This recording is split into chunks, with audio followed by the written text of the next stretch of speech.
Como é bom chegar até você com mais um programa Gente de Fé. Esse programa que, como você já sabe, quer levar até você este Deus que caminha conosco. Muitas vezes nós podemos até pensar, mas Deus não ouviu a minha oração. Isso com certeza será motivo para que a nossa fé enfraqueça. Mas o Deus que nós acreditamos não é apenas um Deus que faz. Ele pode fazer, Ele é o Deus do impossível, Ele pode realizar muitas coisas na nossa vida, até mesmo aquilo que nós nem pensamos que seja possível. Ele pode. Mas a maior graça que nós temos é de ter um Deus que caminha conosco. E este programa quer levar até você esta experiência. O Deus Emanuel, o Deus que está no meio de nós. O nosso convidado de hoje, ele vem de Campos dos Goytacazes, Rio de Janeiro. Meu abraço a todos os campistas que agora estão nos acompanhando. Ele é casado há 26 anos, é jornalista, é membro também da comunidade Canção Nova, na forma de segundo elo, que também ele vai poder explicar um pouquinho o que significa isso.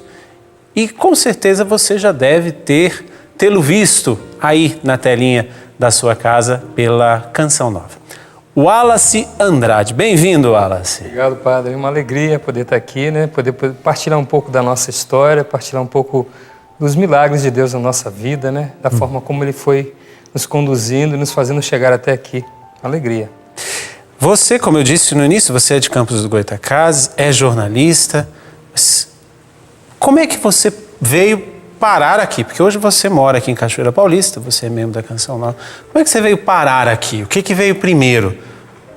O jornalismo, a Canção Nova, o lugar, Cachoeira Paulista? O que apareceu? Como é que você chegou até aqui? Eu cheguei até aqui por providência divina mesmo. Eu conheci a Canção Nova no meu trabalho, né? Eu trabalhei por 16 anos em afiliadas da TV Globo. Numa delas foi no Espírito Santo, na cidade de Cachoeiro do Itapemirim. Por providência, eu fui trabalhar nessa cidade e com um mês de trabalho, Deus me colocou na mesma casa com o cinegrafista, com a minha esposa e a esposa dele, onde nós fomos fazer um projeto na cidade de Marataízes, no Espírito Santo, um projeto de verão. E esse casal já conhecia a Canção Nova, amava a Canção Nova. E o Renilson e a Luciene. O Renilson era o cinegrafista, saía comigo para a rua para fazer as reportagens. E na rua ele falava do Padre Jonas, falava da Canção Nova. E eu fui tentando descobrir o que era a Canção Nova através dele, né? E a esposa dele, a Luciene, falava a mesma coisa com a minha esposa, né? As duas ali, no dia a dia, na convivência. Apresentou o livro Combatentes do Monsenhor Jonas, a série Combatentes. Minha esposa foi ficando maravilhada com aquilo. E quando a gente menos percebeu, em 2003, a gente estava aqui já em Cachoeira Paulista para conhecer a Canção Nova. E estar aqui nesse lugar foi algo que Deus já ia confirmando no nosso coração. E a partir disso, nasceu esse desejo de querer ser um membro da comunidade, né? A gente não sabia como, não sabia qual o caminho a seguir, mas aos poucos Deus foi abrindo os caminhos e eu fui entendendo também que a minha comunicação social, o meu jornalismo, ele não podia mais ser da forma como estava sendo. Isso você diz há quantos anos atrás, mais ou menos? Isso começou...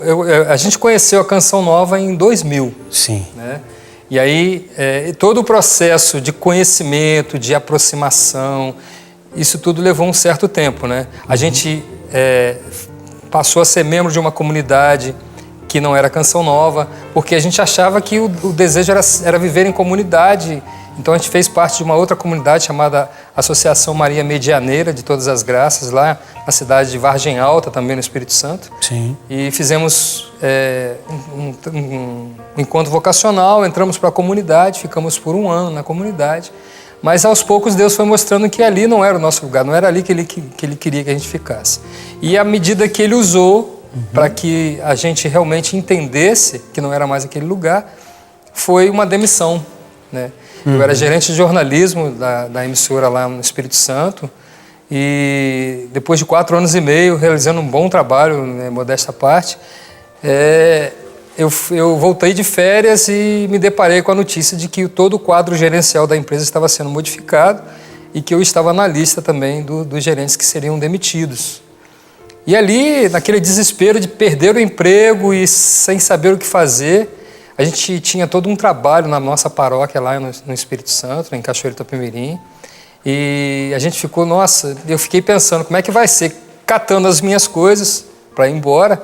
Mandei um e-mail para todos os contatos que eu tinha, avisando, não mandem mais e-mail para esse lugar porque eu estou saindo da empresa.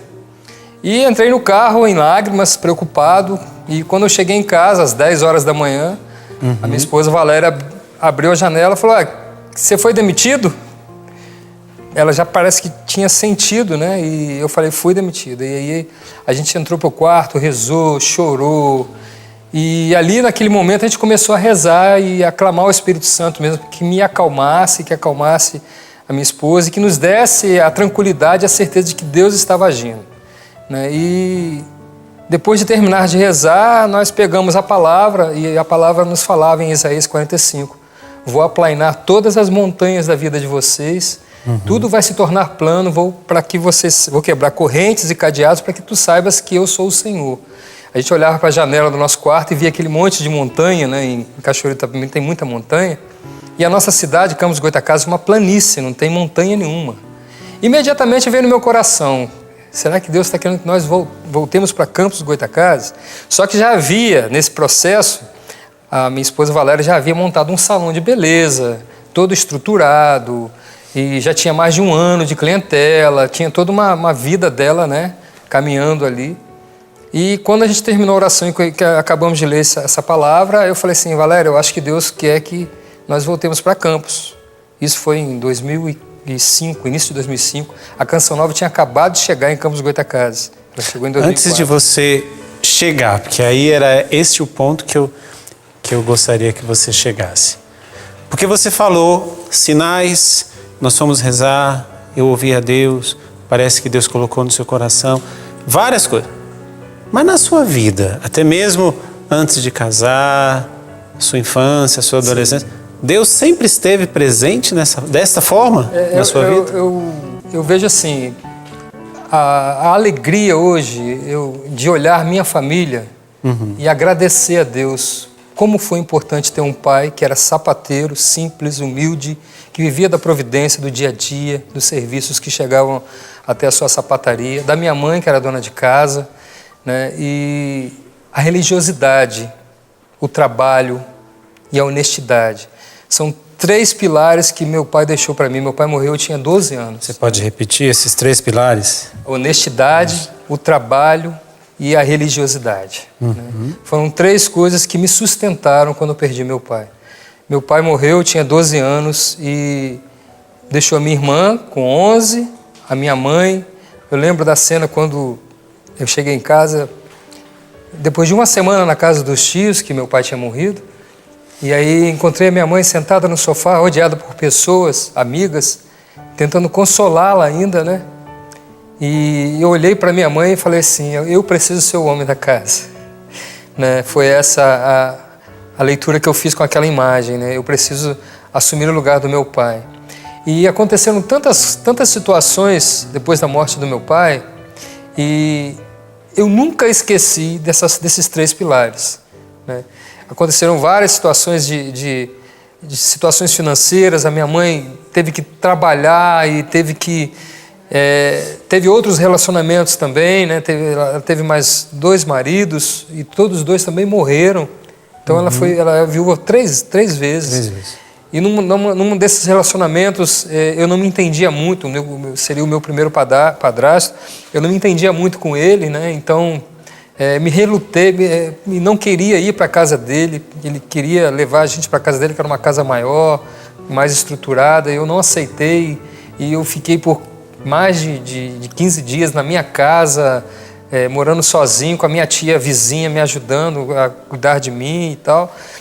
Mas aí depois de um certo tempo eu resolvi ir por causa da minha mãe e também não deu certo. Depois nós voltamos para a nossa casa. Então foi uma adolescência muito tribulada, muito cheia de tribulação. Muitas idas e vindas. Isso. E seu pai a faleceu, minha você referência- tinha Eu tinha 12 anos. A minha referência, nesse período de adolescência, passou a ser meu avô, Entendi. que era o pai da minha mãe. E meu avô era um homem, era um pedreiro, era um homem de poucas palavras, de pouca educação escolar, né? Mas foi um homem que me ensinou a ser homem nesse período, né? Eu acompanhava ele no trabalho dele, quando eu não estava na escola, eu ajudava ele a cuidar dos porcos dele, né? A pegar lavagem na casa das pessoas. Era um serviço muito, muito difícil e doloroso, mas eu era obediente às determinações dele. Isso foi me formando no caráter. Então, quando eu fiz os meus 17 anos, eu já havia um desejo muito grande de ser militar, eu decidi me candidatar e pedir que eu entrasse. Apesar de ser arrimo de família, eu não precisava servir o exército, eu queria servir o exército, eu queria ser militar. E aí, fazendo a leitura da minha história, eu já via que era um chamado de Deus a viver em comunidade, que a vida militar era uma vida comunitária. E ali você faz relacionamentos difíceis, relacionamentos amigos, né? E eu fui encontrando ali muita dificuldade, mas havia aquele desejo de seguir a carreira, né? Você não tinha apenas o sonho em prestar o serviço da carreira militar. Seguir a carreira. Seguir a carreira militar. Com 17 anos eu conheci a minha esposa, que foi minha primeira namorada, eu também fui o primeiro namorado dela. Sim. Nós éramos virgens. E ali na vida militar... Peraí. Vamos voltar a esse fato aqui, porque Vamos. isso é um pouco quase que escandaloso você falar um negócio deste. Mas antes de você falar sobre este ponto, eu acho que tem gente que quer falar com você ali. É mesmo?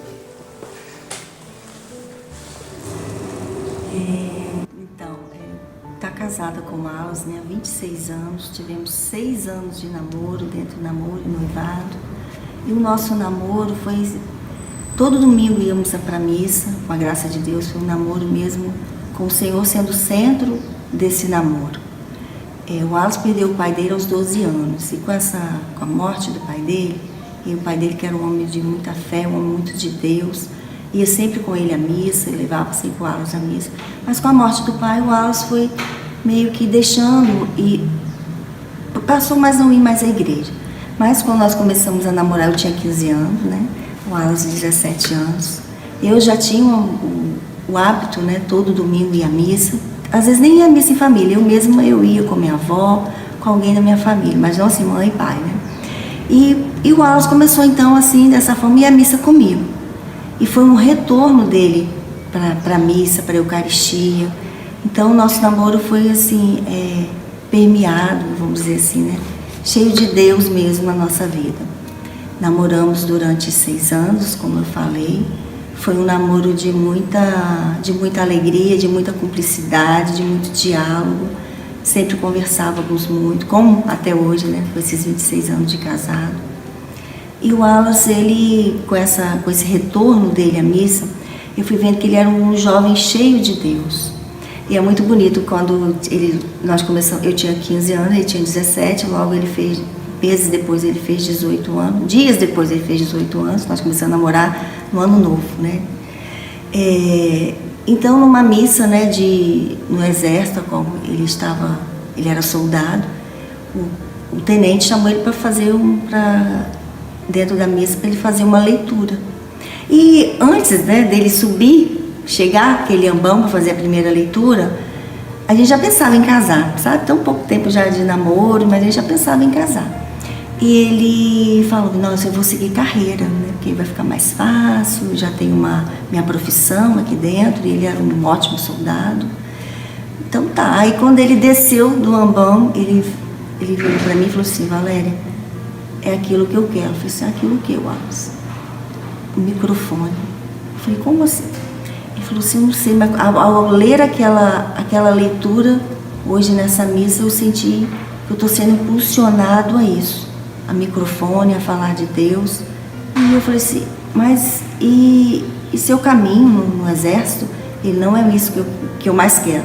Aí eu comecei a ficar preocupada, que então ali ia começar outra história dele profissional, né? Tipo assim, então nosso casamento ia demorar mais um pouquinho, como demorou. Foram 6 anos, né? Porque a gente tinha pouco tempo ainda de namoro. Mas tudo é no tempo de Deus, né?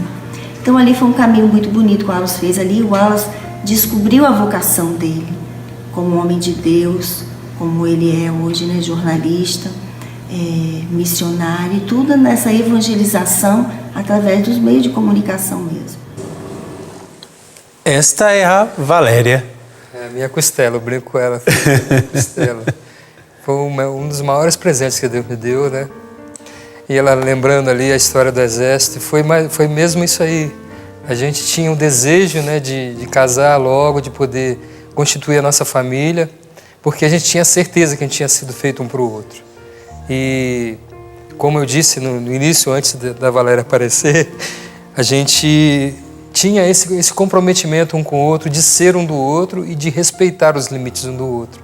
A gente não conhecia nada da realidade de namoro e noivado na Canção Nova. Ela tinha 15 anos, você tinha 17. Você disse que vocês casaram virgens. Na hora eu quis tocar nesse assunto e eu quero voltar a este assunto porque podemos dizer, é uma coisa quase que escandalosa. Nós sabemos que é um grande dom, mas num mundo completamente pervertido como nós encontramos hoje, há poucos dias nós celebrávamos o Dia dos Namorados, por exemplo, quantas coisas aconteceram nesse 12 de junho. Mas uma coisa que eu queria tocar era justamente isso. Vocês fizeram este propósito um ao outro? Vocês conversavam sobre isso? Vocês se respeitavam? Existia ali os limites? Claro, porque as coisas esquentavam. Como é que era isso? Foi algo muito natural, padre. Muito natural. A gente foi se descobrindo, né? A gente tinha se preservado um para o outro porque a gente não tinha encontrado a pessoa certa ainda. Entendi. Né? E apesar de ficar de olho em um e outro, né, aquela coisa de adolescência, eu tinha a certeza que eu não tinha achado a mulher da minha vida ainda, né? Então, com 17 anos, eu conheci Valéria, eu tinha 15 anos e ela tinha 13. E a gente era amigos por causa dos nossos parentes. A gente morava próximo, né? Então, os meus tios conheciam os pais dela, eram muito amigos.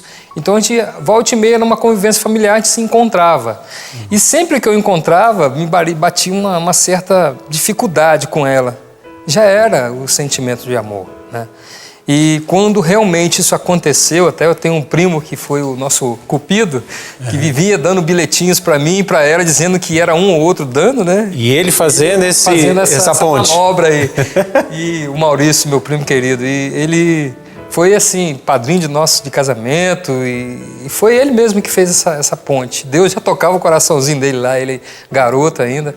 E a gente foi realmente dando esse passo. E quando a gente começou a namorar, eu percebi a riqueza que era a Valéria por ser uma menina de família, né? Para ir ao cinema, eram os pais que levavam a gente, o zelo dos pais, meu sogro Mauri, minha sogra Dertrudes. Então, desde o início eu já percebi que eu estava pisando num terreno sagrado.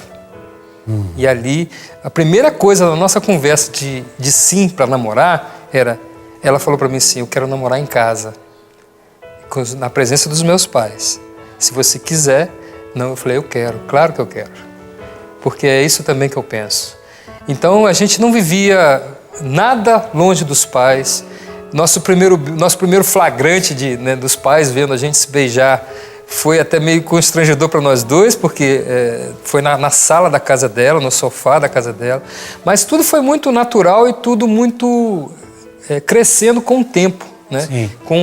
Como eu acho que os namoros de hoje em dia deveriam ser. A gente foi se descobrindo, havia os toques, havia, né, o desejo ardente, o sangue esquentando e a gente sabendo que o limite chegou. Ou seja, vocês estavam vivos. Preciso ir embora. Isso aqui é uma coisa, um ponto interessante, porque principalmente para a juventude de hoje que não tem este limite. Isso aí.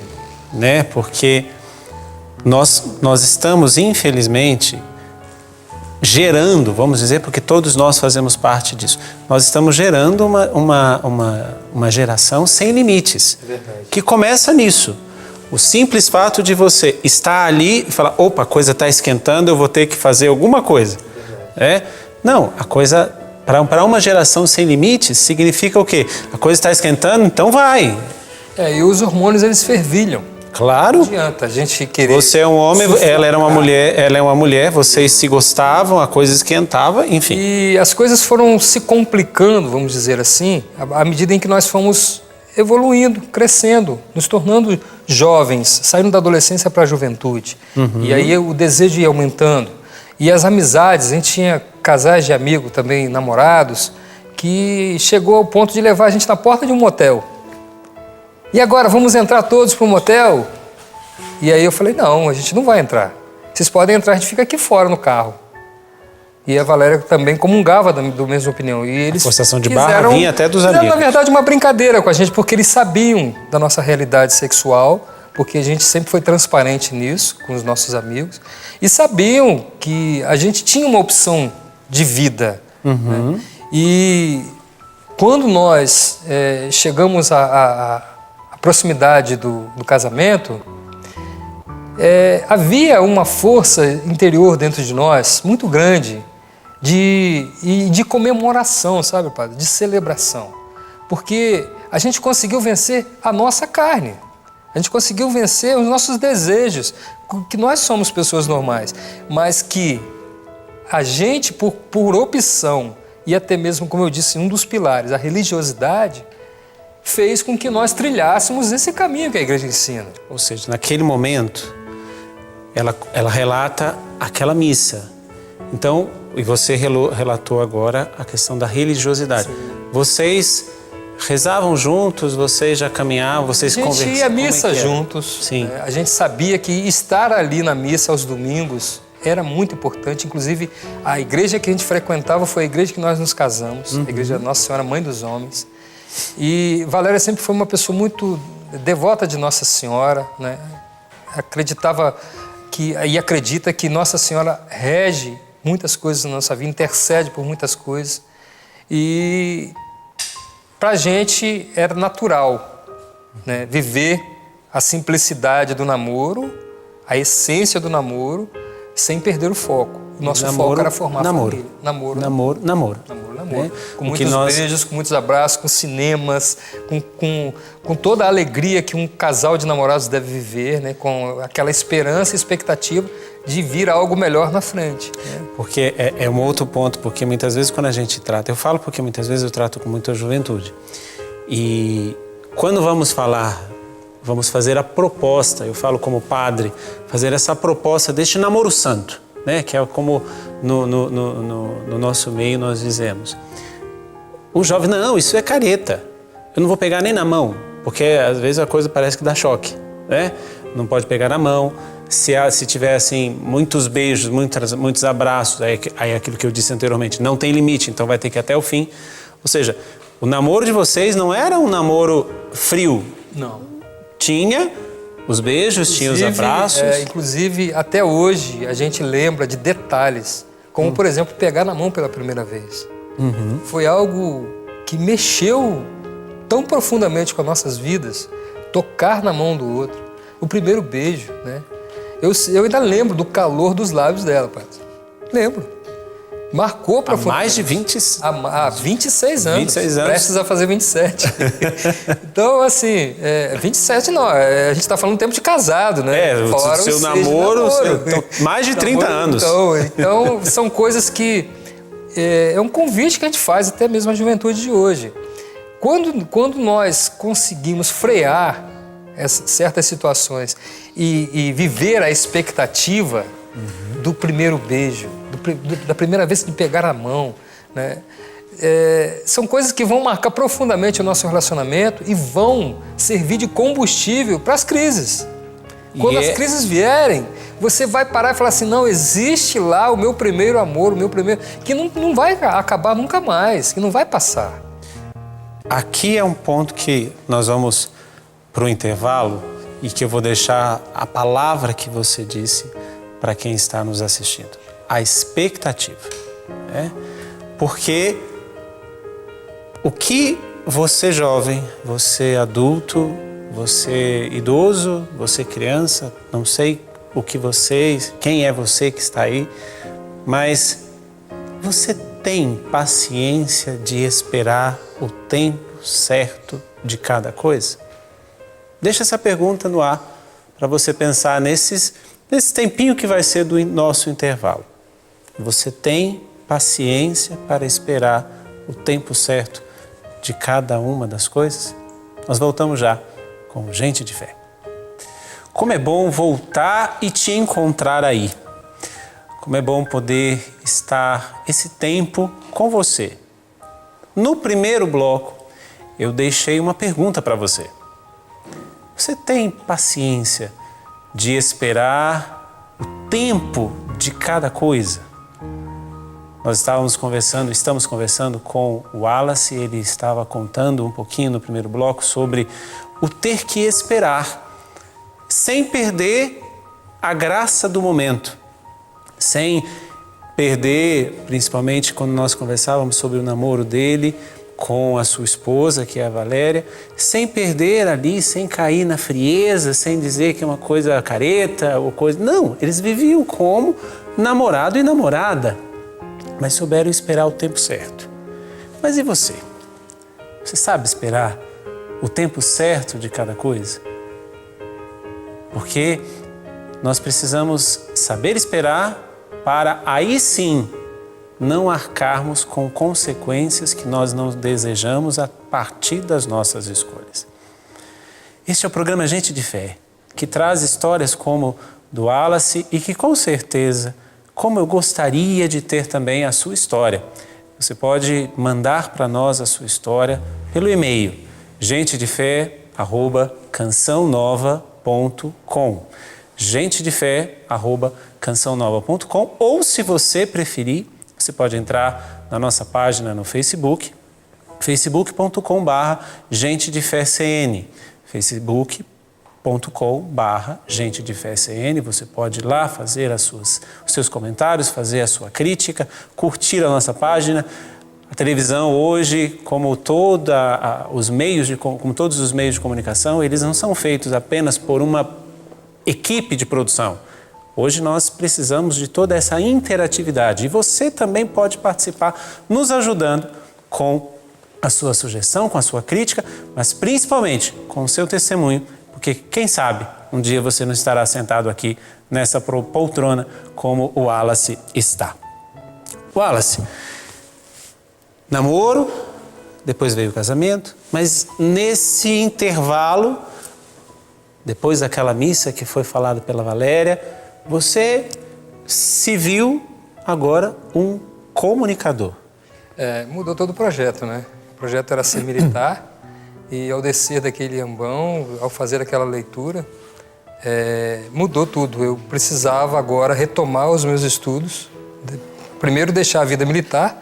Isso foi no dia 25 de agosto, dia do soldado, de 1994. No dia do soldado você deixou de ser? Nesse soldado. Dia que eu fiz a leitura, Sim. Eu decidi não ser mais soldado. E aí tinha que cumprir, né, todo o período militar ainda até o final do ano. E já ali me planejando o que eu ia ter que fazer. Eu ia ter que retomar o meu segundo grau, que eu tinha parado, e depois seguir em frente. E aí eu retornei ao meu segundo grau, terminei meu curso técnico, me formei em eletromecânica. E depois, no ano seguinte, tive até proposta de trabalho para trabalhar em plataforma de petróleo, para começar a minha carreira profissional, mas eu fiz a opção de fazer a faculdade de comunicação social, me inscrevi no vestibular, estudei junto com Valéria, a gente passava até altas horas da madrugada estudando para poder fazer o vestibular, porque eu não estava muito bem preparado. Meu segundo grau não foi muito bom, por ser escola pública e uma série de dificuldades que eu enfrentei. Mas eu consegui entrar para a faculdade e logo no primeiro ano já ouvi dos professores que eu ia ter que pedalar bastante por causa do meu português. Inclusive, eu tenho um carinho muito grande por uma professora de português chamada Sandra Viana, que foi a minha primeira professora de português na faculdade, que ela chegou para mim e falou: meu filho, você quer ser jornalista? Eu falei: quero. Então toma. Ela me deu uma gramática de presente, falou: você precisa melhorar muito para você ser jornalista. Você tem uma boa redação, mas você escreve muito mal. E eu me empenhei, me esforcei, né, na dificuldade do dia a dia, arrumei um emprego de auxiliar de escritório e fui fazendo as etapas que eu precisava fazer, viver. E no meio da faculdade, no segundo ano da faculdade, eu e Valéria nos decidimos casar. E aí para a família, tanto minha quanto a dela, foi assim, vocês estão doidos, né? Ela fazia faculdade do... Ela fazia de pedagogia na mesma instituição. Sim. E eu fazendo jornalismo, comunicação social. Uhum. E a gente não tinha condições, eu não casando, eu não teria condições de arcar a faculdade dela. Ou a minha, eu ia ter que abrir mão da minha para pagar a dela. Uhum. Mas o padrinho dela se comprometeu em pagar a faculdade, então já era menos um problema. E nós nos casamos e enfrentamos todas as dificuldades iniciais do casamento, com a dificuldade financeira, com toda uma realidade a ser construída ainda, porque a gente nem casa tinha. Então eu fui morar na casa da minha mãe, com a minha esposa, minha mãe morava sozinha, e aí depois a gente construiu em cima da casa da minha mãe, isso levou tempo, né? Levou 4 anos para acontecer. E quando eu estava terminando a faculdade, eu estava devendo 6 meses da faculdade. E graças a Deus eu tive meu primeiro patrão depois do Exército, que foi o Carlos Antônio, né? Que era despachante, eu era auxiliar de escritório, auxiliar de despachante. Ele me ajudou muito, ele chegava para mim e falou assim, olha, eu vou te adiantar as férias e o 13º para que você quite lá a faculdade e depois no final do ano a gente conversa. E chegava no final do ano, o movimento no escritório tinha sido muito bom, ele esquece. Olha que... Foi um grande presente que Deus me deu também, a gente chamava ele de Carlinhos, né? Chama ele de Carlinhos. E aí, consegui terminar a faculdade, devendo 6 meses, fui tirado de sala nas provas finais, pelo tesoureiro, veio lá com a lista lá e falou, você não vai poder fazer as provas finais. E aquilo me deu uma angústia, e eu falei, não, eu quero conversar com o reitor. Ele, não, o reitor está cheio de ocupações. Eu falei, não, mas eu quero falar com ele, eu quero fazer minhas provas. Aí fui lá conversar com o reitor, olhei olho no olho e falei, reitor, se o senhor tirar a única chance que eu tenho de pagar a faculdade, eu nunca mais vou pagar o senhor. Deixa eu fazer as provas, deixa eu me formar, e assim que eu tiver o meu primeiro emprego, eu volto aqui e acerto com o senhor. E ele, na frente do tesoureiro, falou, olha, eu vou falar uma coisa para você. Eu estou acreditando em você, porque você está falando, olhando nos meus olhos. Falei, foi assim que meu pai me ensinou. E aí... O pai ensinou, e a faculdade jornalística deu também essa credibilidade. E aí ele me deu essa autorização, voltei para a sala, no meio dos colegas, todo mundo olhando assim, né? O cara sendo humilhado, e sentei, terminei minhas provas, me formei, e o meu primeiro salário, eu voltei lá, e o tesoureiro estava lá, e falou, e aí? Deixa eu fazer as contas aqui dos juros e tal. Ele fez todas as contas, né? E o dinheiro estava mais ou menos certo, né? E aí eu falei, não, mas eu quero falar com o reitor. Eu não quero acertar com você, eu quero acertar com o reitor. Uhum. Ele está aí, eu sei que ele está aí, que o carro dele está ali na frente e tal. E aí ele, não, vamos lá então. Aí levou lá e o reitor olhou para mim, nossa, que bom que você veio. Então, reitor, eu vim, eu prometi ao senhor.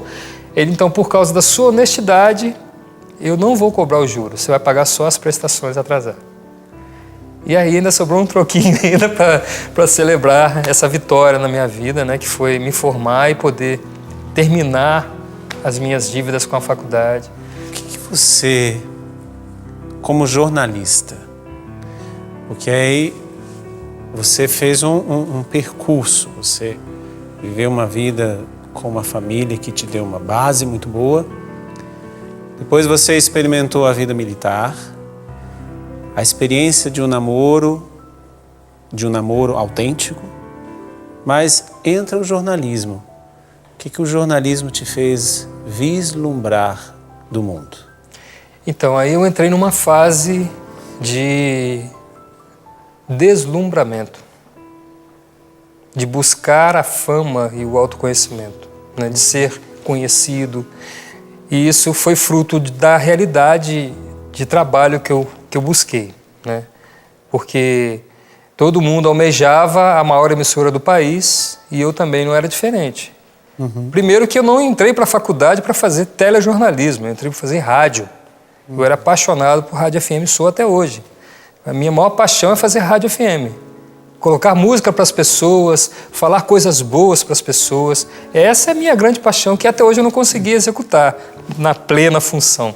Faço alguns auxílios, né, voluntários, mas exercer a profissão de locutor de FM, como eu sempre desejei, eu entrei para a faculdade para isso e não era esse o plano de Deus. O plano de Deus era fazer telejornalismo. E ao entrar nessa emissora, a gente vivia uma competição interna, né, de buscar ser o melhor, de buscar a melhor reportagem, de alcançar os jornais de rede nacional, de ganhar projeção nacional e de, claro, conseguir salários rentosos, né? Só que no meio do caminho havia um obstáculo maior, que era o meu desejo de continuar sendo um homem de Deus. Isso para o mundo era um obstáculo, mas para mim foi o grande tesouro que Deus me deu. Você se encontrava num conflito. Eu vivia num conflito. Entre aquilo que seria uma possibilidade e aquilo que era a base que Até porque, padre, a gente não consegue exercer nos meios telejornalísticos seculares a grande notícia. O anúncio da esperança, o anúncio da certeza de que as durezas vêm, mas elas vão, né? Então, muitas vezes, eu me via numa situação em que não dizia mais de mim, né? Principalmente quando eu conheci a Canção Nova, com esse amigo lá no Espírito Santo, e que eu fui entendendo, né, o porquê Deus tinha me colocado para fazer telejornalismo. E ao assistir os primeiros telejornais da Canção Nova, lá no Espírito Santo ainda, aquilo me incomodava, porque eu precisava estar lá também, eu queria estar lá, né? Pelo conhecimento que eu fui adquirindo, pelos cursos que eu fui fazendo, né, pelas visões jornalísticas que eu já tinha. Eu falei, eu posso ser útil para essa emissora, eu desejo ser útil para essa emissora. Quantos anos neste jornalismo que você viveu? Eu trabalhei 16 anos. 16 anos. Nestes 16 anos, você viveu a experiência, primeiramente, do deslumbramento, de descobrir o mundo, de potências, de salários, de sonhos, de crescer na carreira, enfim. Depois disso, como o castelinho de areia foi desmoronando, porque você foi confrontando com com suas próprias bases, né? Isso antes de você entrar na Canção Nova, tudo. Como é que foi esse conflito para você? Foi bem difícil, porque havia um homem dentro de mim que queria sustentar a sua casa, oferecer o melhor, ter um carro bom, ter uma casa bem estruturada, de poder atender os desejos da esposa, materiais, né? Mas havia, na minha história, nas minhas entranhas, aquele homem simples, aquele modelo de família que sempre vinha ao meu coração, na Sagrada Família e a minha pequena Sagrada Família. O meu pai sapateiro, a minha mãe dona de casa, a nossa casinha simples, com goteira no telhado, com um quintal de chão, né, com galinha para ajudar no sustento. Né? Então, realidades que diziam da minha história e que me ajudaram a vencer essa realidade. Porque, por mais que você queira, quando você busca o meio de crescer socialmente, profissionalmente, ser reconhecido, ser valorizado financeiramente, aí eu digo de mim, de Wallace, eu sabia que eu estava me perdendo.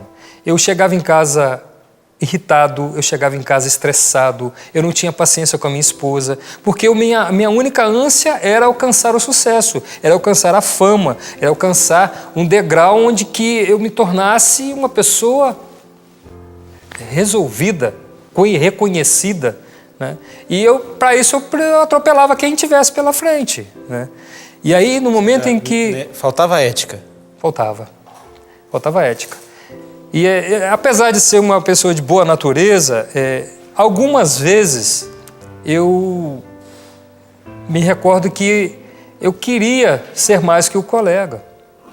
Se precisasse, eu ia me esforçar para isso. Nunca precisei, nunca fiz, né, na prática, mas já havia um desejo dentro do meu coração. E isso começou a me assustar, por causa da intenção. Você começou a não se reconhecer mais. É isso aí. Eu já não estava mais me reconhecendo. Então surgiram várias situações, até que, numa dessas situações, por causa do meu temperamento já meio que descontrolado, eu perdi meu emprego, mais uma vez. E nessa vez, foi uma puxada de tapete muito bem dada pelo Senhor, porque eu fiquei 7 meses desempregado e com aquele sentimento de que não ia mais voltar, não ia dar mais para voltar a trabalhar como repórter de TV, porque eu tentei várias emissoras e nenhuma abriu a porta para mim. Até que eu já, depois de desistir de enviar meu currículo, fita para tantas emissoras, eu comecei a trabalhar no jornal impresso da minha cidade, que era uma área que eu não conhecia, mas também não gostava. E para piorar, ainda me colocaram na área policial. Então, era muito mais difícil para mim. Mas, por necessidade, também trabalhei numa rádio pirata, onde eu fazia o jornalismo naquela rádio e ganhava por aquilo que eu vendia para a rádio, e chegava na rádio e encontrava as pessoas usando droga, maconha, e eu ficava assim, nossa, mas o que eu estou fazendo aqui? Que realidade é essa que eu estou vivendo? Mas eu hoje vejo que foi uma realidade em que Deus me fez provar para eu nunca mais ser aquilo que eu era. Ele estava me quebrando por inteiro. Aquilo que você estava se transformando. Ele estava me transformando, A intenção já existia. Já vinha borbulhando. Então ele me quebrou totalmente quando a minha esposa, Valéria, sabendo de uma realidade que estava surgindo no Espírito Santo, sem eu saber, mandou um currículo, uma fita para essa emissora lá, afiliada da Globo lá também. E eu em casa, no sábado, na sexta, a pessoa me liga e fala, eu recebi um material seu aqui, eu queria conversar com você, você pode vir aqui amanhã? Eu falei, da onde está falando? É de Cachoeiro de Itapemirim, aqui da TV Gazeta e tal. Eu falei, nossa, tá bom. Eu desliguei, ela falou, foi eu que mandei. Eu falei, nossa. E aí nós fomos a Cachoeiro de Itapemirim e ali eu encontrei um anjo na minha vida. Luiz Veiga foi o meu editor-chefe lá, a pessoa que me ensinou a dar os traquejos que eu precisava. Eu comecei a entrar em rede nacional. Aquilo que eu almejava, sem eu esperar, começou a acontecer. Sem esforço. Sem esforço, de uma forma muito natural. E eu ganhei um grande amigo, né? E esse grande amigo, no final do ano, eu já projetado, aparecendo nos jornais de rede nacional. E aí eu recebi uma proposta para voltar para Campos. Na verdade, para Macaé, que é a cidade vizinha. E aquilo me deixou tentado. Eu falei, não, eu preciso voltar, né? E aí, por muito pouco, eu voltei. E nesse voltar, também já era movimento de Deus, porque eu fiquei 4 meses nessa emissora, e esse Luiz Veiga, que era o gerente de jornalismo nessa emissora que eu saí, ele fez uma reunião com o pessoal, não estava mais conseguindo ficar em Cachoeiro de Itapemirim, precisava voltar para Vitória, e falou, eu estou pensando em botar alguém no meu lugar, vocês sugerem quem? Aí todo mundo falou, o Wallace. Eu também pensei nele, então vamos chamar. Ligou. Eu fiquei assim, não, mas eu nunca fui gerente de jornalismo. Não, você vai ser, eu te ensino, venha. E eu aceitei o desafio e voltei com Valéria de novo para lá. Então, nesse período, foram assim, várias mudanças, né? E eu voltei e lá eu consegui rezar o texto da misericórdia dentro da emissora. Comecei a buscar as coisas porque eu era gerente de jornalismo. Então, eu podia dar aqueles passos, né? E foi muito importante para mim, mas, ao mesmo tempo, eu sabia que aquele não era o meu lugar. Por causa daquela primeira experiência que eu fiz lá, naquela reportagem, com aquele colega, com aquele amigo que me apresentou a Canção Nova, havia algo dentro de mim que não era ali, né? Mas mesmo assim, eu sabia que eu tinha uma missão ali a cumprir. E eu fui cumprindo isso, mas com muita lágrima, com muita dificuldade, até que veio a outra demissão, né? Quando eu já era gerente de jornalismo, que eu falei nela no bloco passado, e que aconteceu essa transformação de eu poder voltar para Campos.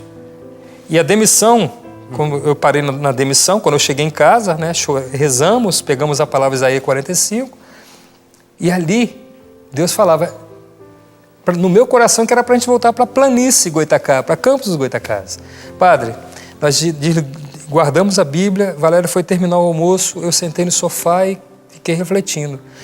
40 minutos se passaram, o telefone tocou, era uma amiga me oferecendo um trabalho em Campos dos Goitacazes, no mesmo dia da demissão. Era Deus costurando todas as coisas, podemos até dizer, vencendo você pelo cansaço, indo, vindo, te dando oportunidades, deixando a tua liberdade, né? Porque Deus não tira a nossa liberdade, te dando liberdade, te vivendo toda essa experiência, até que, ao voltar para Campos, como você disse, eis que entrou a vocação. Entrou de cheio, padre. Entrou de cheio, porque eu tinha um horário na emissora que me dava a facilidade de poder ser voluntário na casa de missão. Por um ano eu fui voluntário, fazendo rádio, podendo ajudar no jornalismo da rádio que não existia. Na Canção Nova em Campos dos Goytacazes. E ali eu fui fazendo uma experiência maravilhosa, com carisma, com os nossos irmãos de comunidade que estavam lá, os pioneiros, os fundadores da missão lá. E cada fragmento da minha história, eu hoje alinhavo isso de um jeito em que Deus sempre esteve comigo em todos os momentos da minha vida. Muitas vezes a gente pensa que uma demissão, ela acontece para ser uma desgraça na nossa vida. O que vai ser de nós? Bate o desespero. Mas em todas as demissões que eu vivi, todas elas, padre, foram sustentadas pela mão de Deus, foram iniciativas de Deus, para que eu me tornasse melhor, para que eu avançasse para águas mais profundas, para que eu me tornasse aquilo que eu sou hoje. E eu não falo isso para jogar confete em mim, mas eu sei o quanto que eu me dedico na minha profissão hoje como jornalista, como comunicador social, como alguém que Deus colocou hoje na comunidade Canção Nova para exercer o meu específico. Ele me formou lá fora com as melhores escolas, com os melhores cursos dentro do telejornalismo da melhor emissora do país, onde eu pude estar com os melhores profissionais, para que depois eu exercesse isso plenamente aqui dentro. E quem você comunica hoje? Jesus Cristo. E é importante o senhor lembrar isso. O senhor me fez lembrar, no meu encerramento da faculdade, duas professoras. A Sandra Viana, que é minha professora de português, ela virou para mim e falou assim: meu filho, você agora é jornalista. Na minha formatura ela falou assim: você vai sair e vai falar de pessoas. E todas as pessoas que você falar, antes de falar, dê um mergulho dentro dela, para que você entenda o porquê das atitudes. Não fale só pelo que você ouviu, mas mergulhe dentro dela. E ali você vai entender as atitudes. Foi uma das maiores lições que eu tive na minha faculdade, foi essa. A outra lição foi de um professor que chegou para mim e para a turma, né, e falou: vocês vão sair daqui, vão entrar no mercado de trabalho e vão ter os seus chefes. Antes de sair para a rua para fazer uma matéria de Jesus Cristo, pergunte a ele se é para falar bem ou mal. Aquilo foi definitivo na minha vida. Porque a educação que eu tive dos meus pais não permitia que esse homem falasse mal de Jesus. Sim. E a partir do momento em que eu estava caminhando nos meios que eu trabalhei e comecei a perceber que eu estava começando a falar mal de Jesus Cristo por causa do contra-testemunho, por causa das realidades desse mundo que eu tinha que propagar, que não diziam de Deus, eu entendi que eu estava no meu lugar errado. Eu estava fora do lugar que Deus queria que eu estivesse. E Ele fez todo o trabalho comigo, me provou nas minhas dores, nas minhas demissões, nas minhas lágrimas, nas minhas tristezas no ombro da minha esposa. E para completar, me trouxe para viver a minha essência, o meu jornalismo dentro daquilo. Até como nosso pai fundador, como o senhor Jonas nos diz, nos ensina, de nós nos tornarmos verdadeiros profissionais de Deus. Nós não fazemos TV, nós anunciamos Jesus Cristo pela TV. Nós não fazemos jornalismo, nós anunciamos Jesus Cristo pelo jornalismo. Nós não estamos fazendo esse programa, nós estamos anunciando Jesus Cristo por esse programa. Até o ponto de chegar neste livro, né? Mas antes de chegar neste livro, que você vai falar logo depois dele, tem mais gente querendo falar com você.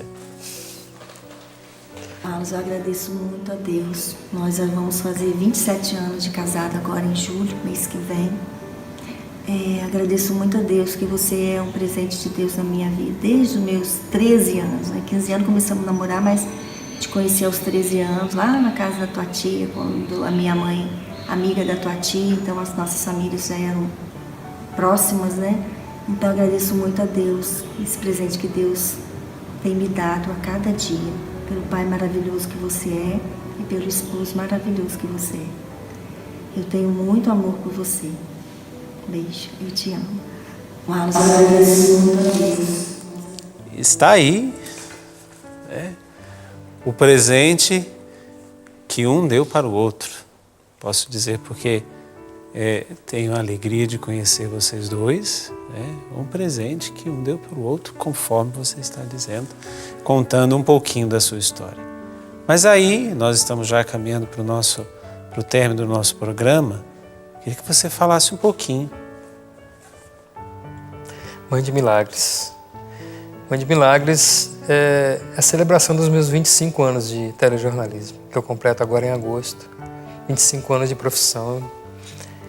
E poder falar de Nossa Senhora é maravilhoso, porque ao longo desse trajeto aconteceram situações em que Nossa Senhora nos segurou.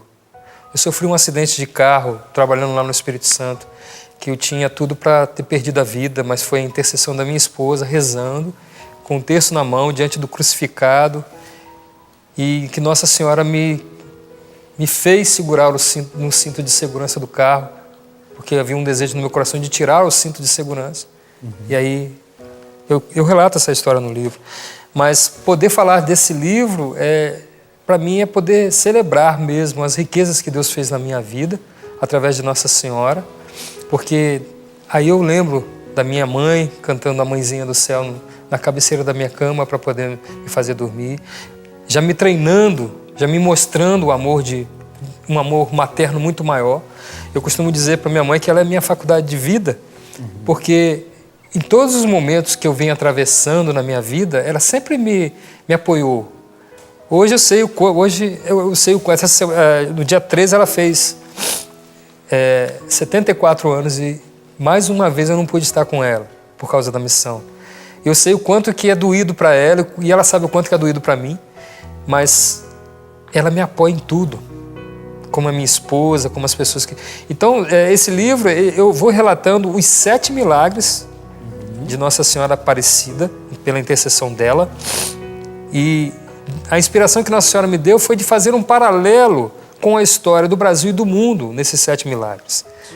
Então, em cada um deles, eu vou falando do que aconteceu no mundo naquela época, do que aconteceu no Brasil naquele determinado milagre.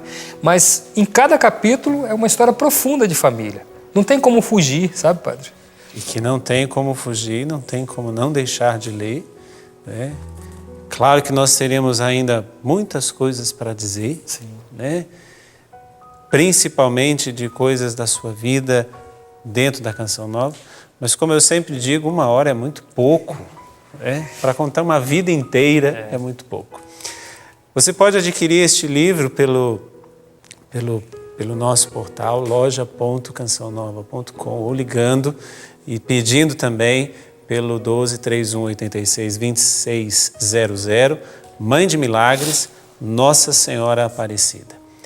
E eu quero deixar você, a partir disso que nós estamos ouvindo e ouvimos do Wallace, o tempo de Deus é agora. E você tem paciência para esperar? Mas não só. Quais são os teus sonhos? Os teus sonhos se confrontam com aquilo que Deus fala ao pé do ouvido? Quantas coisas o Wallace foi dizendo, vivendo, experimentando, propostas, coisas grandiosas, mas que afastavam ele dele mesmo. O programa Gente de Fé quer provocar você neste dia a isso.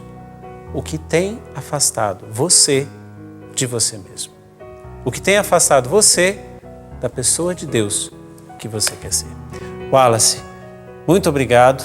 Foi muito bom ouvir você, muito bom ouvir a Valéria e com certeza todo mundo que está nos ouvindo, nos assistindo agora, nos acompanhando, está dizendo também a mesma coisa. Obrigado. Deus te abençoe. Amém. Obrigado.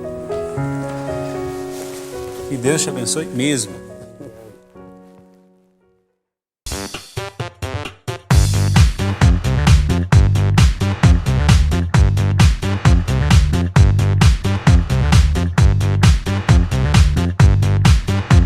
CançãoNovaPlay.com. Assine já!